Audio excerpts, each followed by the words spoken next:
¿Qué tal? Buenas tardes. Bienvenidos al show Hablando con Juanjo. El día de hoy tenemos a 4 invitadas que las van a dejar a todos boca abierta. 4 invitadas que son expertas en derecho penal y nos traen 3 noticias que vamos a tratar: delitos de la informática, ciberdelitos, como lo conocen en muchos países. Es un tema muy interesante y con ellas vamos a estar intrigados en lo que es el crimen.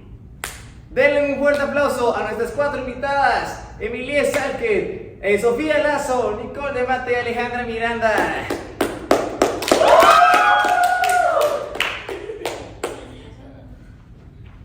Pasen adelante. ¿Qué tal? Buenas tardes, mucho gusto. Pasen adelante, siéntense. ¿Qué tal? Buenas tardes, licenciada. Buenas tardes, ¿cómo están? ¿Qué tal? Buenas tardes. Buenas tardes, siéntense, muchachos. No tengan pena, pasen adelante. Bueno, ¿cómo se encuentran el día de hoy? Muy bien, gracias. ¿Usted qué tal? Bien, gracias a usted. Bueno, primero que nada, vale la pena mencionar y darles una poco de introducción a nuestro público de qué son estos delitos informáticos. Empecemos definiendo lo que es el TIC, o las tecnologías de la información y de la comunicación.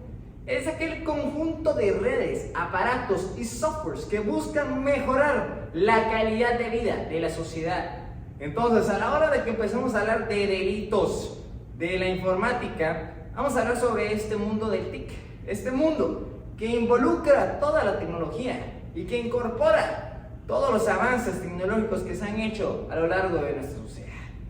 Algunos de ustedes, no sé si se relaciona con muchos casos, no sé si en sus colegios, en sus universidades, ha pasado de que les han filtrado, les han hackeado una cuenta de Instagram o alguna su amiga, una nude, les han sacado una nude de una de sus amigas y la divulgan en redes sociales. ¿No les ha pasado? Sí, totalmente. Hay cuentas que incluso fingen ser uno y ponen como páginas pornográficas en las cuales suben fotos provocativas de mujeres conocidas, Claro. amigas mías incluso. Claro, terrible, terrible, y es el caso, y eso pasa día a día en nuestra sociedad. Lo podemos ver en colegios, universidades, en todo nivel educativo lo podemos ver.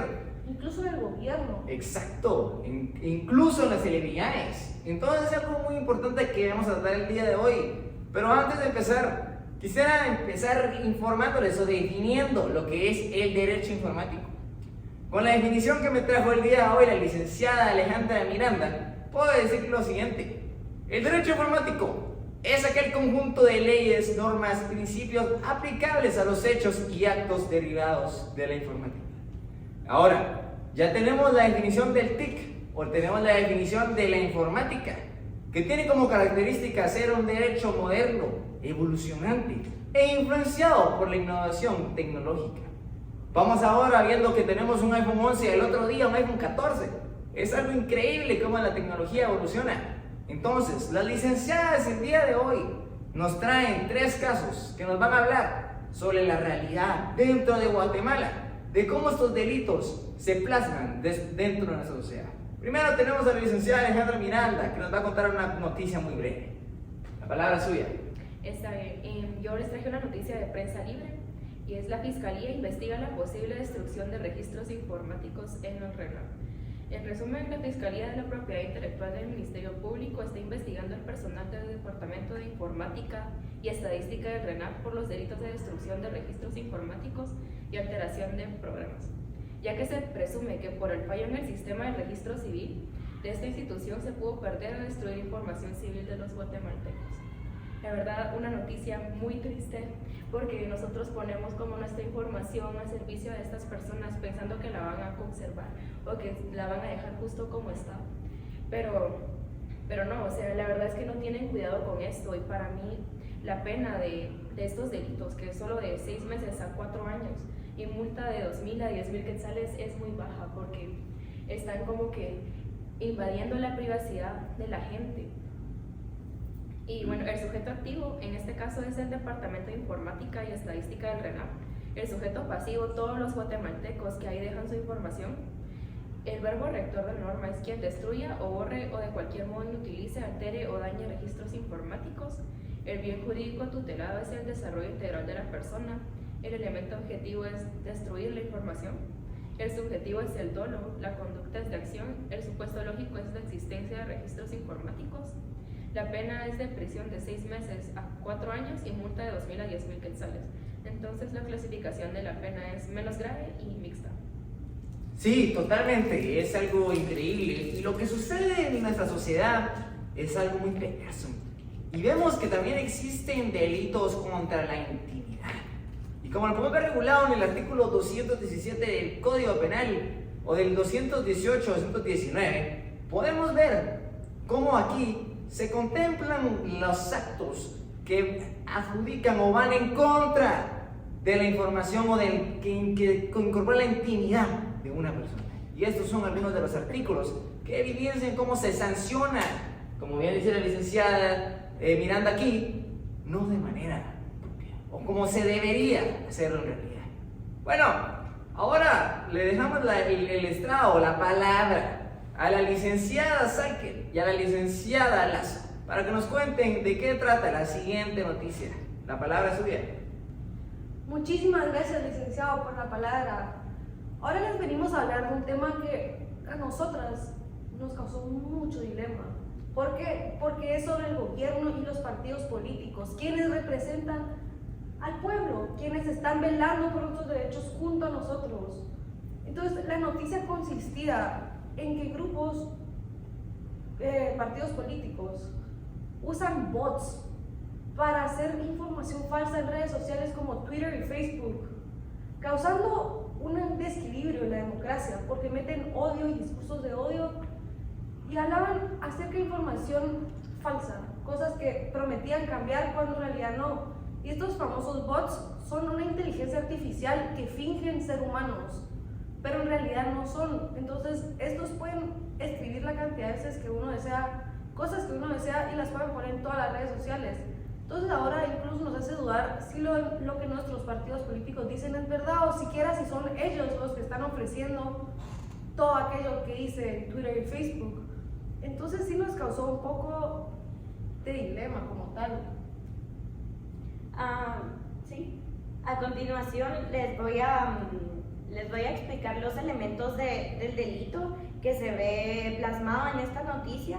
Como sujeto activo tenemos a los partidos políticos, sujeto pasivo a todos los guatemaltecos, el verbo rector, aquellos que hacen ese mal uso de los registros informáticos o programas de computación para ocultar, alterar o distorsionar la información requerida para una utilidad comercial o para el cumplimiento de una obligación respecto al Estado.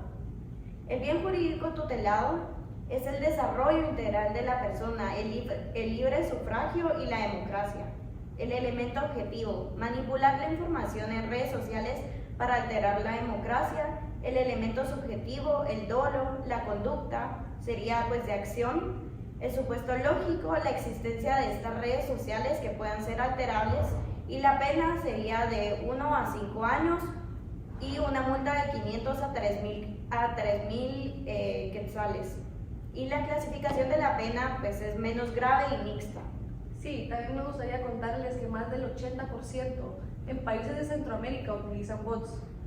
En muchos casos sí predomina los humanos como tal en estas redes sociales, pero en el caso de Guatemala, los bots son los que predominan para asuntos como difundir propaganda en favor del gobierno o un determinado partido político, atacar a la oposición o crear campañas de desprestigio, y también para orquestar ataques contra personas específicas o incluso acceso cibernético.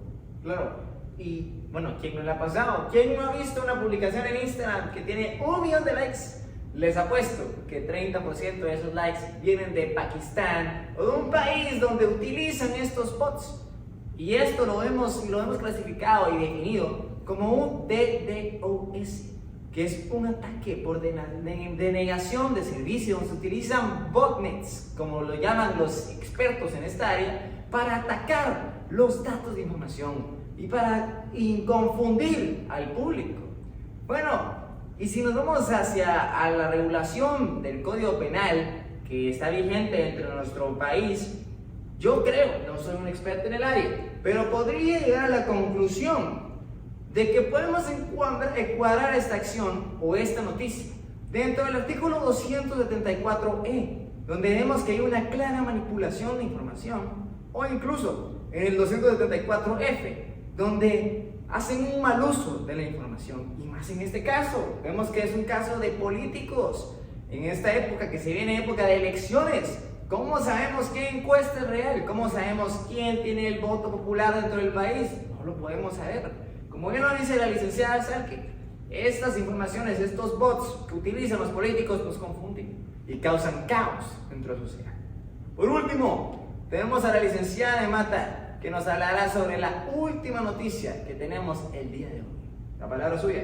La noticia que yo les traigo es del Ministerio Público, quien a través de la Fiscalía contra la Corrupción consiguió la sentencia condenatoria en contra de Juan Alberto Jiménez Aguilar, quien cometió el delito de uso de documentos falsificados. Durante la recopilación de pruebas, el personal fiscal comprobó que el 7 de agosto al 1 de diciembre de 2017 laboró el procesado en la Secretaría de Bienestar Social de la Presidencia de la República de Guatemala como monitor en centros especializados de privación de libertad a adolescentes de la Subsecretaría de Reinserción y Resocialización de Adolescentes en conflicto con la ley penal. Para optar a dicha plaza, el señor Jiménez Aguilar utilizó un título falsificado que lo acreditaba como bachiller en Ciencias y Letras. Sin embargo, tras investigarlo, comprobaron que no era un documento real, por lo que lo condenaron a 3 años de prisión como tales a razón de 5 quetzales diarios. ¡Wow! ¡Wow! ¿Qué creen ustedes, público, de la realidad que este país enfrenta? Bueno, y podemos ver que han habido muchos proyectos de ley que se han intentado de ratificar de incorporar a nuestro sistema legislativo dentro de Guatemala, pero aún hay un convenio que me llama mucho la atención y sé que la licenciada Lazo es una experta en el tema. Sí, licenciada Lazo, ¿nos podría hablar un poco de este convenio? Sí, el convenio de Budapest consiste en ser un acuerdo internacional sobre delitos informáticos que fundamentalmente hace hincapié en las infracciones de derechos de autor, fraude informático, pornografía infantil, los delitos de odio y violaciones de seguridad de red. La principal razón de hablar de este convenio es que Guatemala es uno de los países que ha ratificado este convenio y por lo tal se ha comprometido a cooperar y generar estos marcos legales que hagan frente a los delitos informáticos, con la finalidad de proteger el desarrollo integral de la persona, su dignidad y su honor. Muy interesante. ¿Y ustedes, como licenciadas, creen que Guatemala tiene la obligación de incorporar este tratado al orden legislativo que incorpora nuestro país? Pues yo creo que sí, es obvio, porque realmente nuestra regulación del Código Penal es muy pobre con respecto a los delitos informáticos, por lo que creo que es algo urgente, para que así también puedan aumentarse las penas. Y con esto los dejamos el día de hoy. Que tengan una buena noche y que Dios bendiga a Guatemala. Gracias.